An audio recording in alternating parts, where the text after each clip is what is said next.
প্রতি বছর পবিত্র ঈদ উল ফিতরের সময় ঘনিয়ে এলেই কুমিল্লার আদর্শ সদর উপজেলার জগন্নাথপুর ইউনিয়নের কমলপুর গ্রামটি নতুন করে প্রাণ ফিরে পায়।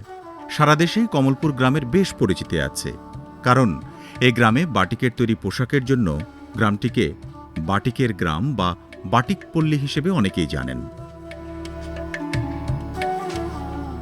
ঈদের আগের সময়ে কমলপুর গ্রামের বাটিক পল্লীর ব্যস্ততা থাকে তুঙ্গে। এখানে নান্দনিকতার ছোঁয়ায় তৈরি হচ্ছে রং বেরঙের পোশাক। ঐতিহ্য ও আধুনিকতার সঙ্গে এবছর নানা ধরনের নকশায় তৈরি করা হচ্ছে বাটিক শাড়ি এবং থ্রি পিস।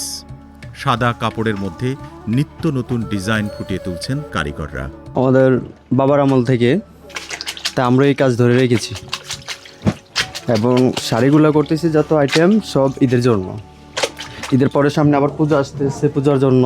পঞ্চগড় থেকে আসছি, আইসে আমি এই জায়গায় কাজ করতেছি, 7 মাস ধরে কাজ করতেছি। ঈদ মার্কেটের সময় তো কাজ একটু বেশি। আলহামদুলিল্লাহ আবার ঈদে ভালো একটা কাপড়ের ডেলিভারি দেওয়ার জন্য চেষ্টা করতেছি। সবাই কম বেশ ডাইনিংয়ে বা ব্লকে সবাই আলহামদুলিল্লাহ ভালো কাজ করতেছে। বাটিক পল্লীর পাশের খোলা মাঠে রোদে শুকানো হচ্ছে রঙিন কাপড়। কোথাও চলছে কাপড় কাটার কাজ, কোথাও মোম দিয়ে নকশা আঁকা, আবার কোথাও বড় চুলায় সেদ্ধ করা হচ্ছে রং করা কাপড়। পুরো বাটিক পল্লী জুড়ে চলছে এক বিশাল কর্মযজ্ঞ। সবচেয়ে আপডেটেড ফিচার্স নিয়ে 140টিরও বেশি দেশে কনকাফ ফ্রেঞ্চ। কমলপুর বাটিক পল্লীতে এখন প্রায় ডজন খানেক কারখানায় চলছে নিয়মিত উৎপাদন।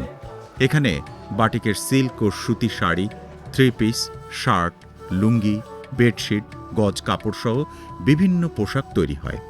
প্রতিটি কারখানায় 15 থেকে 20 জন কারিগর এবং শ্রমিক বিভিন্ন ধাপে কাজ করেন। পুরুষদের পাশাপাশি নারীদের অংশগ্রহণও উল্লেখযোগ্য। এভাবেই পরিবারের আয়ে গুরুত্বপূর্ণ ভূমিকা রাখছেন এই গ্রামের নারীরা। হ্যাঁ, এটা সারা বাংলাদেশে আছে, এটা আমাদের জন্য গর্বের বিষয়। সারা বাংলাদেশে পাওয়া যায়, ইমান সারা বাংলাদেশে চলতে আছে। কাজ ভালোই চলতেছে অনকা ঈদ উপলক্ষে। আমি জোর করে আসতে দিতে হয়তো না। ঈদের কারণে একটু ব্যস্ততা বাড়ছে আমাদের, তো আলহামদুলিল্লাহ আমরা ভালোই আছি। কাজ করতেছি, কাজ করে আমরা জীবিকা নির্ধারণ করতেছি। স্বাধীনতার পর 1975 সালের দিকে এই গ্রামের বাসিন্দা প্রয়াত লাল মিয়া মেম্বারের হাত ধরে কমলপুরে বাটিক শিল্পের যাত্রা শুরু। তার হাত ধরেই কুমিল্লার বাটিক ঐতিহ্যে পরিণত হয়েছে। ভারত থেকে শিখে এসে আমাদের এই কমলপুর গ্রামে তিনি শুরু করেন। দীর্ঘ 40 বছর আগে, আজকে 40 বছর ধরে আমাদের এই বাটিক চলতেছে।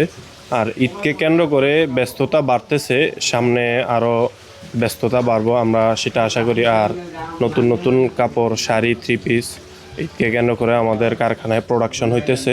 এখানকার মানুষের কাছে বাটিক শিল্প শুধুই একটি পেশা নয়, এটি এখন কমলপুর গ্রামের অর্থনীতির প্রধান চালিকা শক্তি। শতাধিক পরিবারের জীবিকা নির্ভর করছে এই শিল্পের ওপর। এ গ্রামের কারো চোখে মুখেই কোনো ক্লান্তি নেই। এই রঙিন পোশাকই পরিচয় হয়ে উঠেছে এই কমলপুর গ্রামের। কমলপুরের বাটিক এখন এদেশের মানুষের কাছে শুধু নয়, বিদেশের মাটিতেও সুনাম কুড়াচ্ছে।